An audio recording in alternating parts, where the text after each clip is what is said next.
அனைவருக்கும் மாலை வணக்கம். நான் காங்கிரஸ் வழக்கறிஞர் ஆரோக்கியதாஸ் பேசுகிறேன்.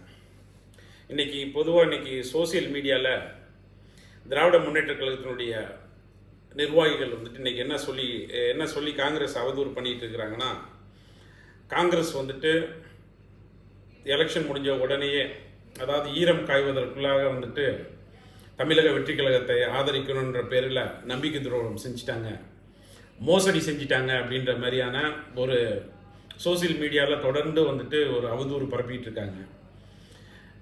நான் கேட்குறேன், யார் வந்து நம்பிக்கை துரோகம் பண்ணது, யார் மோசடி செஞ்சது?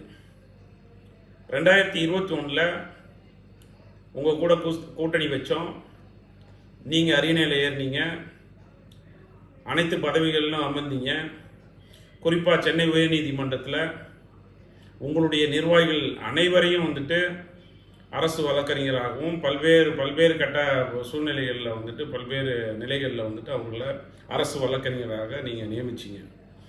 ஆனால் அதனுடைய கூட்டணி கட்சி, குறிப்பாக வந்துட்டு நான் காங்கிரஸ்ன்ற முறையில் காங்கிரஸ் நிர்வாகிகளை எத்தனை பேரை வந்துட்டு நீங்கள் வந்துட்டு அரசு வழக்கறிஞராக நியமிச்சிங்க?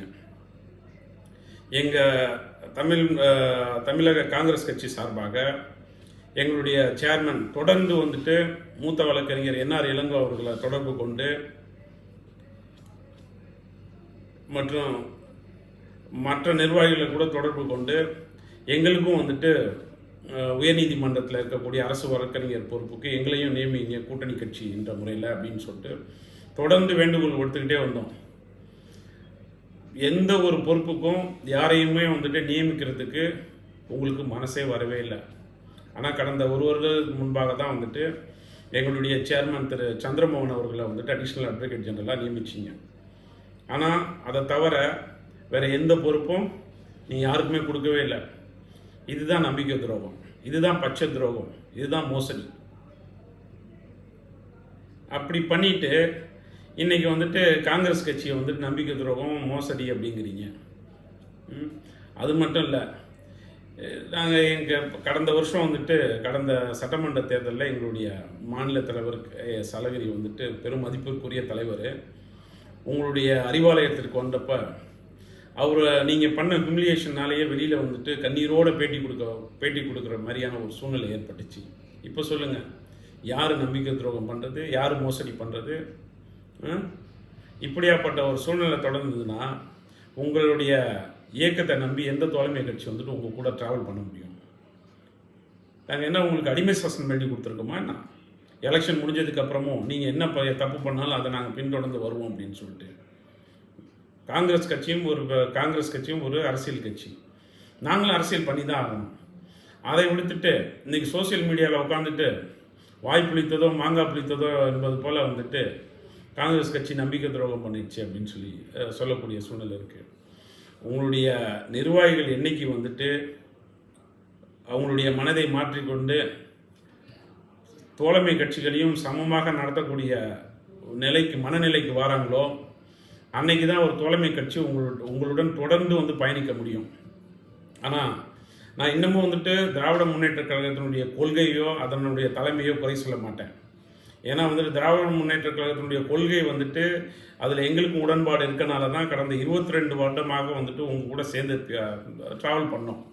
ஆனால் அதே நேரத்தில் உங்களுடைய நிர்வாகிகள் வந்துட்டு நடந்து கொள்ளக்கூடிய விதம் வந்துட்டு எங்களை வந்துட்டு கழுத்தை பிடிச்சி வெளில தள்ளுற மாதிரியும் செருப்பால் அடிக்கிற மாதிரியும் வந்துட்டு உங்களுடைய நிர்வாகிகள், குறிப்பாக வந்துட்டு சென்னை உயர்நீதிமன்றத்தில் உங்களுடைய லீகல் விங்கு வந்துட்டு காங்கிரஸ் கட்சியினுடைய அரசு வழக்கறிஞர்களை அந்த மாதிரி தான் நடத்துனாங்க அப்படிங்கிறதுல மாற்று கருத்து இல்லை.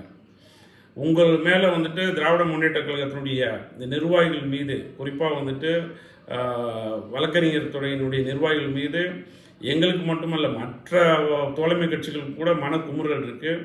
அந்த குமுறலை வந்துட்டு கடந்த 5 வருடமாக உங்களுக்கு வந்து நாங்கள் எடுத்து சொல்லியும் காது கேட்காத போல் வந்துட்டு நீங்கள் அமைதியாக இருந்துட்டீங்க. இப்போ அப்படியேப்பட்ட சூழ்நிலையில் வந்துட்டு நாங்கள் வந்துட்டு வேற ஒரு அமைப்பை, வேற ஒரு கட்சியை வந்துட்டு சப்போர்ட் பண்ணுறதுனால அதனால் நாங்கள் நம்பிக்கை துரோகம், மோசடி பண்ணிட்டோம் அப்படின்னு சொல்கிறதுல எந்த ஒரு ஆதங்கப்படுறதில்ல. அர்த்தமே கிடையாது. அதே நேரத்தில் உங்களுடைய மனநிலையை, பிக் பிரதர் மனநிலையை நீங்கள் மாற்றிக்கொண்டால் மட்டும்தான் வந்துட்டு மற்ற கட்சிகள் கூட உங்கள் கூட வரக்கூடிய சட்டமன்ற தேர்தலாக இருக்கட்டும் அல்லது பாராளுமன்ற தேர்தலாக இருக்கட்டும் உங்கள் கூட வந்துட்டு அலையன்ஸ் வச்சு உங்கள் கூட ட்ராவல் பண்ணலாம். அது வரையும் வந்துட்டு யார் ஒருத்தரும் உங்கள் கூட ட்ராவல் பண்ண விரும்ப மாட்டாங்கங்கிறது தான் கள நிலவரம், யதார்த்தம். இதை புரிஞ்சுக்கொண்டு நடந்துக்குவீங்க அப்படின்றது பெரிய எதிர்பார்ப்பு. நன்றி, வணக்கம்.